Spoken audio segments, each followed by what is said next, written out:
Check, check, mic check, testing 1, 2, 3. I'm going to ask Gail McAuliffe to come up and join me, if she would. She is in the room, is she not? There she is. I know she's tried to run from this for months.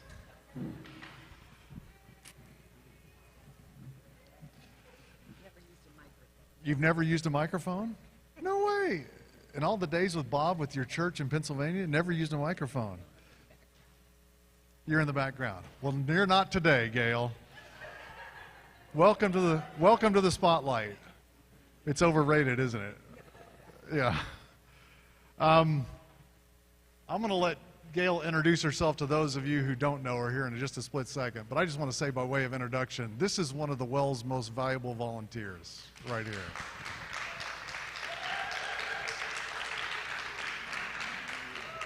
Gail personifies what it means to serve others both inside the body of Christ and outside the body of Christ. And Gail, we appreciate you. So I'm just going to say that by way of introduction. But for those who don't know you, would you mind just briefly introducing yourself and letting us know a little bit about who you are? And at this point, you do talk into the microphone. Okay. I have been an irregular, is it on? It's on. Okay. I have been an irregularly regular visitor here for many, many, many years because my kids have been members. So Kelly, Kayla, and Scott have chosen to live their lives in Chattanooga. And so when the opportunity came for me to relocate, grandkids are a super magnet. So this is where I chose to be, and I'm loving it. So about a year ago, I permanently moved into the area and immediately wanted to dive into whatever's happening here. I said my motto is going to be, yes, I will. And Gail has lived that out. In fact, we just made a little physical move with one of our members this week, and Gail was very involved in helping get things packed up and made our job on Thursday night a whole lot easier. So, okay, Gail, before we talk about what you're doing as a volunteer at Eastside Elementary School, tell us a little bit about the school, where it's located, the demographics, and then we'll dive into kind of more of the specifics.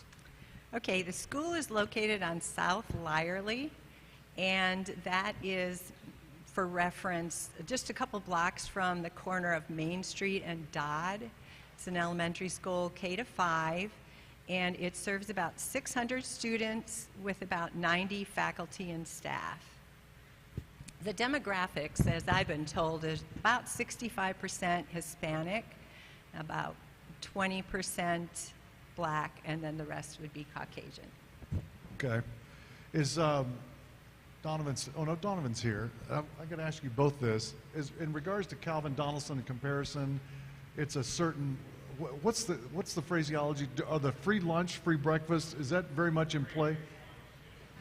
Just at Eastside, just like it is at Calvin Donaldson? Yeah, they also are associated with the food bank, so once a month they provide the neighborhood with food at the school distributed, and then every other weekend they give 200 students snack bags to take home so that they have food to supply them until they're back in school for their breakfast and lunch. Okay, so tell us a little bit about your relationship with Eastside Elementary and how you came to connect with them. Well, it was through Donovan, really. I think that from what I understand, the leadership team was kind of looking for a way to be involved in the community again in a regular way, and Donovan had benefited at his elementary school from what he called a Happy Kart.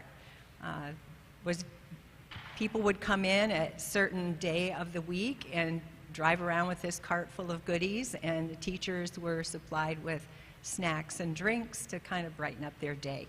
So that was proposed, and when it was approved, I was like, yes, me.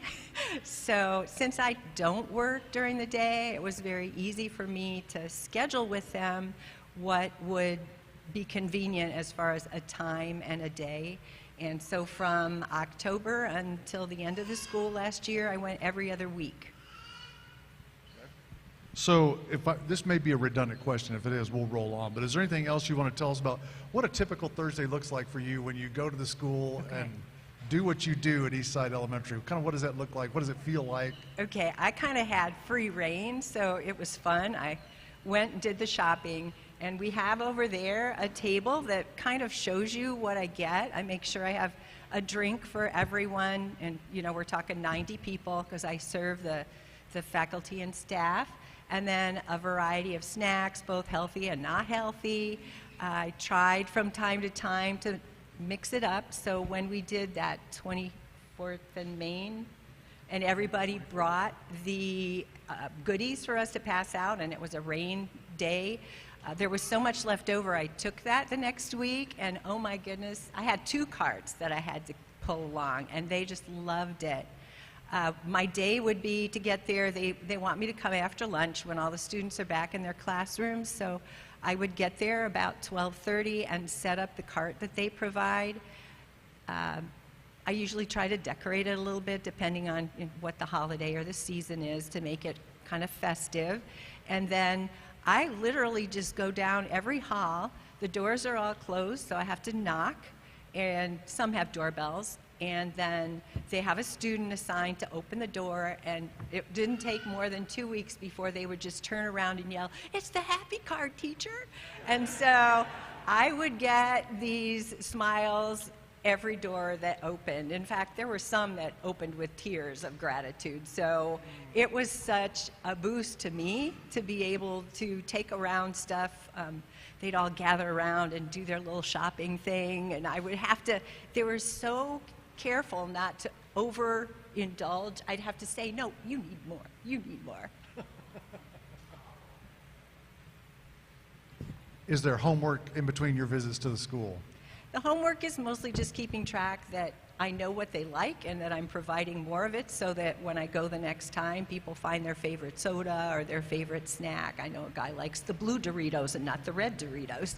So I do keep track. I always go the day of and buy fresh fruit so that they can pick up bananas, apples, oranges, things for the people who don't want to eat the snacky foods. And so in between, it's just making sure that I have myself ready for the next time I go.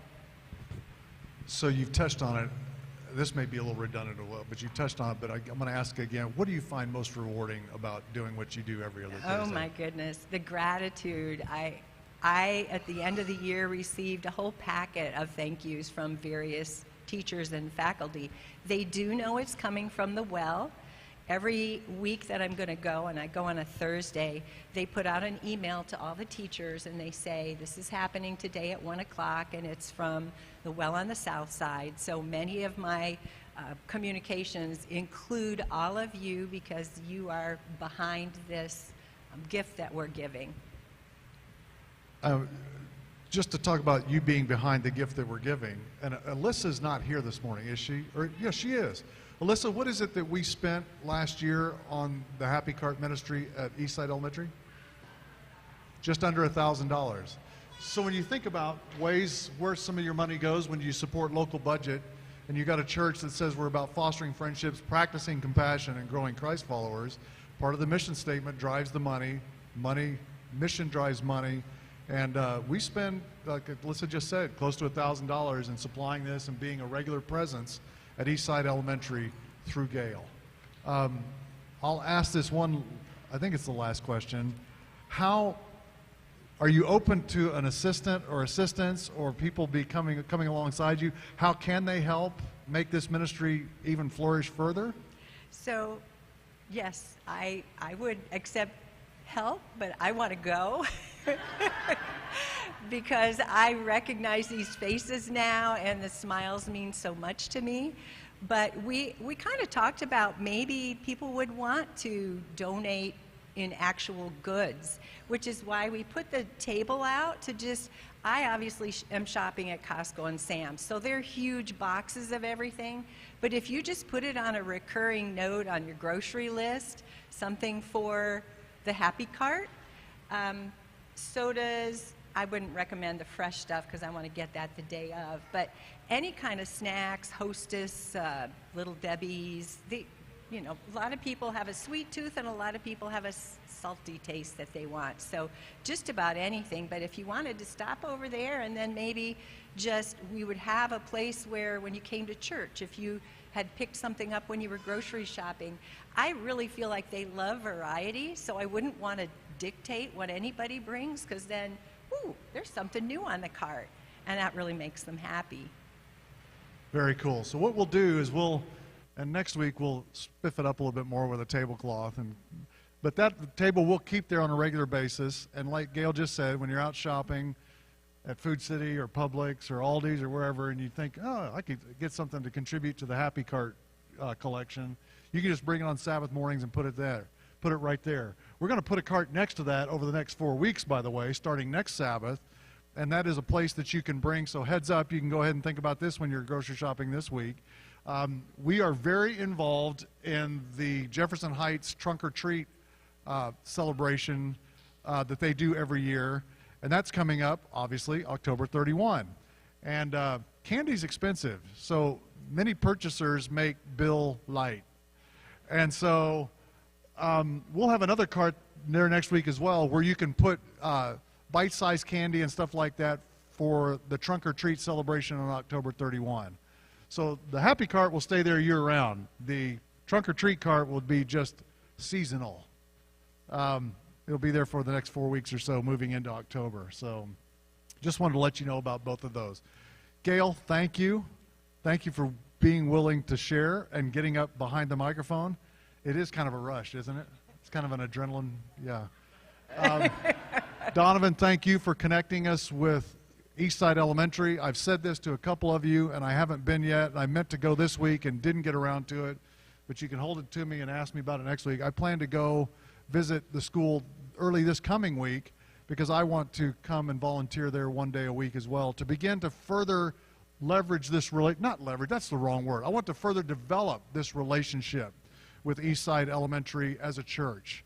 And so I'd like to get in there and get to know some people as well. And our goal kind of is, over the course of time, that we begin to develop an ongoing relationship in multiple ways with Eastside Elementary. And then they begin to trust us and know that they can lean on us, reach out to us for things that go on at the school where we can lend a hand.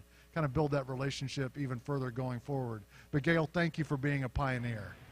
We appreciate it, and we appreciate you. I just want to say God was definitely in the plan. It took me a while to figure out a day that would work for them, and we settled on Thursday, so it was every other Thursday. And I think that it was a rare Thursday that the teachers didn't come out and say, oh, we needed this so bad, we have to stay till 5 o'clock tonight, or we had, something go on today, and we're just really stressed out. I mean, he was in it every single week, so I'm just grateful to be a part of it. And I'll say thank you again to all those that are involved in our school system. We're not a wealthy church, and part of that's because half our congregation's involved in the Hamilton County school system, I think. But we appreciate all of you that are involved in that particular role, and Gail doing that as a volunteer. So we'll continue to monitor this and lean into this moving forward. But again, thank you. And a round of applause for Gail's first time behind the microphone.